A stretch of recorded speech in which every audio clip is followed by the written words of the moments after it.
2 ദിനവൃത്താന്തം അധ്യായം 3.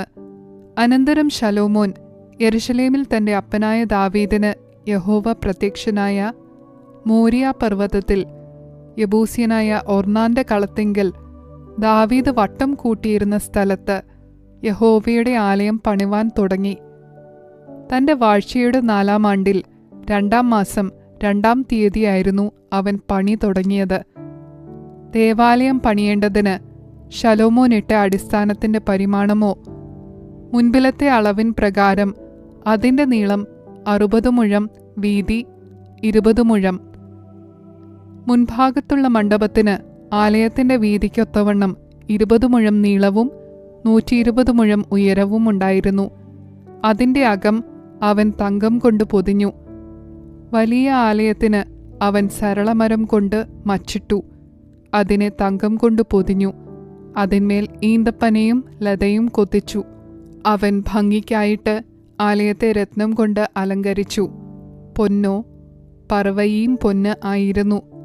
അവൻ ആലയവും തുലാങ്ങളും കാലുകളും ചുവരുകളും കതകുകളും പൊന്നുകൊണ്ട് പൊതിഞ്ഞു.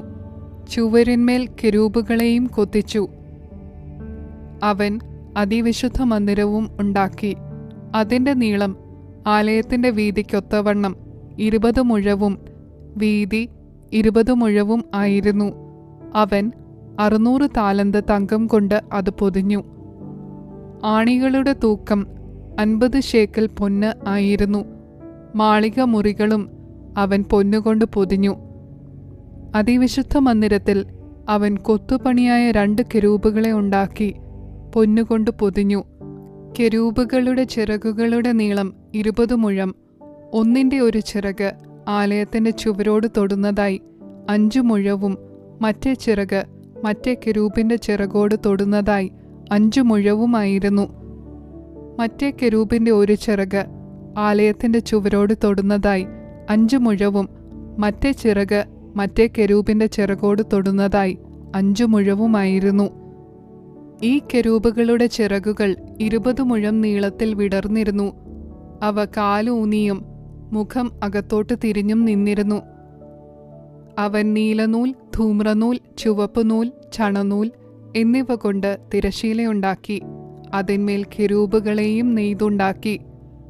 അവൻ ആലയത്തിന്റെ മുൻപിൽ 35 മുഴം ഉയരമുള്ള 2 സ്തംഭമുണ്ടാക്കി.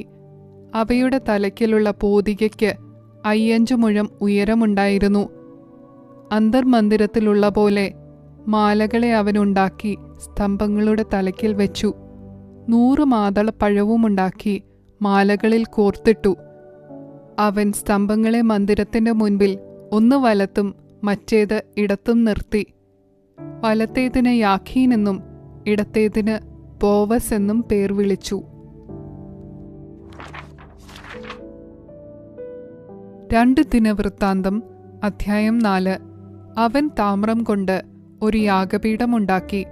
അതിന്റെ നീളം 20 മുഴവും വീതി 20 മുഴവും ഉയരം 10 മുഴവുമായിരുന്നു. അവൻ ഒരു വാർപ്പ് കടലുമുണ്ടാക്കി. അത് വൃത്താകാരമായിരുന്നു.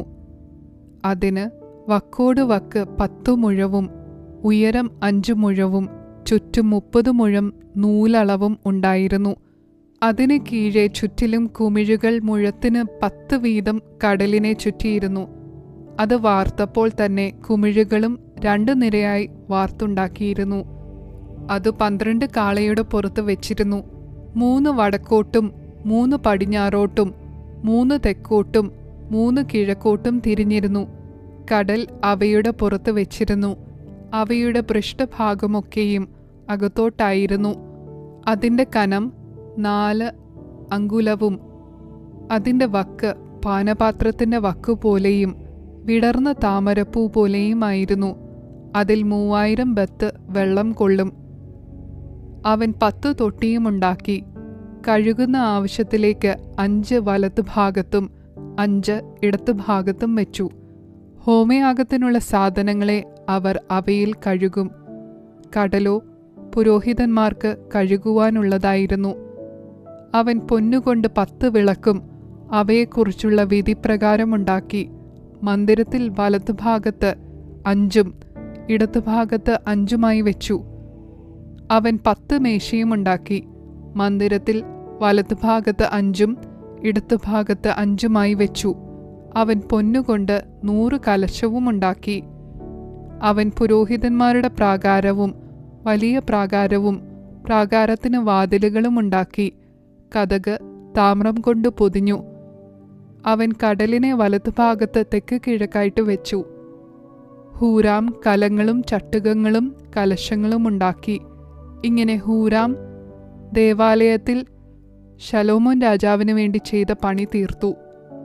സ്തംഭങ്ങൾ, 2 സ്തംഭങ്ങളുടെ തലയ്ക്കലുള്ള ഗോളാകാരമായ പോതികകൾ, സ്തംഭങ്ങളുടെ തലയ്ക്കലുള്ള പോതികകളുടെ ഗോളങ്ങളെ മൂടുവാൻ 2 വലപ്പണി, സ്തംഭങ്ങളുടെ തലയ്ക്കലുള്ള പോതികകളുടെ 2 ഗോളങ്ങളെ മൂടുന്ന ഓരോ വലപ്പണിയിൽ 2 നിര മാതളപ്പഴമായി 2 വലപ്പണിയിലും കൂടെ 400 മാതളപ്പഴം, പീഠങ്ങൾ, പീഠങ്ങളിന്മേൽ തൊട്ടികൾ, കടൽ, അതിന് കീഴെ 12 കാള, കലങ്ങൾ, ചട്ടുകങ്ങൾ, മുൾക്കൊളുത്തുകൾ എന്നീ ഉപകരണങ്ങളൊക്കെയും ഹൂരാം ആബി മിനുക്കിയ താമ്രം കൊണ്ട് യഹോവയുടെ ആലയത്തിന് വേണ്ടി ശലോമോൻ രാജാവിന് ഉണ്ടാക്കിക്കൊടുത്തു. യോർദാൻ സമഭൂമിയിൽ സുക്കൂത്തിനും സെരേദാദയ്ക്കും മധ്യേ കളിമണ്ണുള്ള നിലത്ത് വെച്ച് രാജാവ് അവയെ വാർപ്പിച്ചു. ഇങ്ങനെ ശലോമോൻ ഈ ഉപകരണങ്ങളൊക്കെയും ധാരാളമായി ഉണ്ടാക്കി. താമ്രത്തിന്റെ തൂക്കത്തിന് നിശ്ചയമില്ലായിരുന്നു.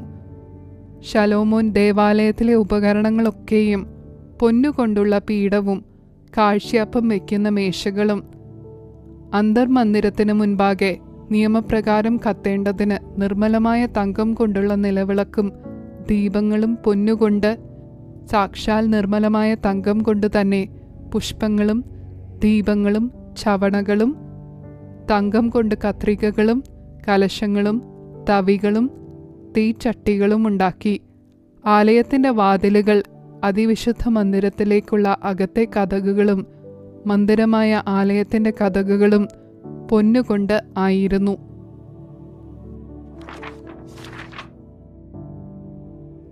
രണ്ട് ദിനവൃത്താന്തം അധ്യായം 5. ഇങ്ങനെ ശലോമോൻ യഹോവയുടെ ആലയത്തിന് വേണ്ടി ചെയ്ത പണിയൊക്കെയും തീർന്നു.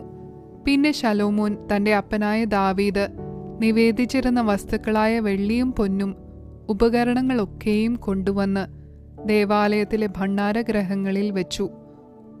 ശലോമോൻ യഹോവയുടെ നിയമപ്പെട്ടകം സിയോൻ എന്ന ദാവീദിന്റെ നഗരത്തിൽ നിന്ന് കൊണ്ടുവരുവാൻ ഇസ്രായേൽ മൂപ്പന്മാരെയും ഇസ്രായേൽ മക്കളുടെ പിതൃഭവന തലവന്മാരായ ഗോത്രപ്രഭുക്കന്മാരെയൊക്കെയും യെരൂശലേമിൽ കൂട്ടിവരുത്തി.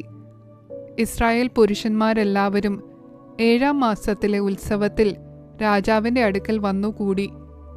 ഇസ്രായേൽ മൂപ്പന്മാരെല്ലാവരും വന്ന ശേഷം ലേവ്യർ പെട്ടകമെടുത്തു. പെട്ടകവും സമാഗമന കൂടാരവും കൂടാരത്തിലെ സകല വിശുദ്ധോപകരണങ്ങളും കൊണ്ടുവന്നു. പുരോഹിതന്മാരും ലേവ്യരുമത്രേ അവ കൊണ്ടുവന്നത്. ശലോമോൻ രാജാവും അവന്റെ അടുക്കൽ കൂടി വന്നിരുന്ന ഇസ്രായേൽ സഭയൊക്കെയും എണ്ണുവാനും കണക്കെടുപ്പാനും കഴിയാതെ വണ്ണം വളരെ ആടുകളെയും കാളകളെയും പെട്ടകത്തിനു മുൻപിൽ യാഗം കഴിച്ചു. പുരോഹിതന്മാർ യഹോവയുടെ നിയമപ്പെട്ടകം അതിന്റെ സ്ഥലത്ത് ആലയത്തിലെ അന്തർമന്ദിരത്തിൽ അതിവിശുദ്ധ സ്ഥലത്തേക്ക് കെരൂബുകളുടെ ചിറകിൻ കീഴെ കൊണ്ടുചെന്നു വെച്ചു. കെരൂബുകൾ പെട്ടകത്തിന്റെ സ്ഥലത്തിനു മീതെ ചിറക് വിരിച്ചു പെട്ടകത്തെയും അതിന്റെ തണ്ടുകളെയും മൂടി നിന്നു.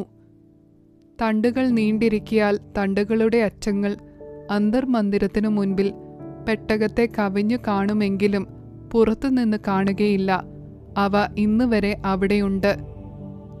ഇസ്രായേൽ മക്കൾ മിസ്രയീമിൽ നിന്നും പുറപ്പെട്ട ശേഷം യഹോവ അവരോട് നിയമം ചെയ്തപ്പോൾ മോശ ഹോരേബിൽ വെച്ച് പെട്ടകത്തിൽ വെച്ചിരുന്ന 2 കൽപ്പലകയല്ലാതെ അതിൽ മറ്റൊന്നുമുണ്ടായിരുന്നില്ല.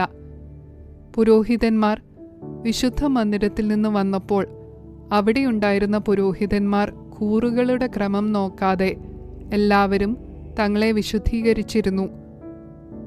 ആസാഫ്, ഹേമാൻ, യദൂതൂൻ എന്നിവരും അവരുടെ പുത്രന്മാരും സഹോദരന്മാരുമായി സംഗീതക്കാരായ ലേവ്യരെല്ലാവരും ചണവസ്ത്രം ധരിച്ച് കൈത്താളങ്ങളും വീണകളും കിന്നരങ്ങളും പിടിച്ച് യാഗപീഠത്തിന് കിഴക്ക് കാഹളമൂതിക്കൊണ്ടിരുന്ന 120 പുരോഹിതന്മാരോടുകൂടെ നിന്നു.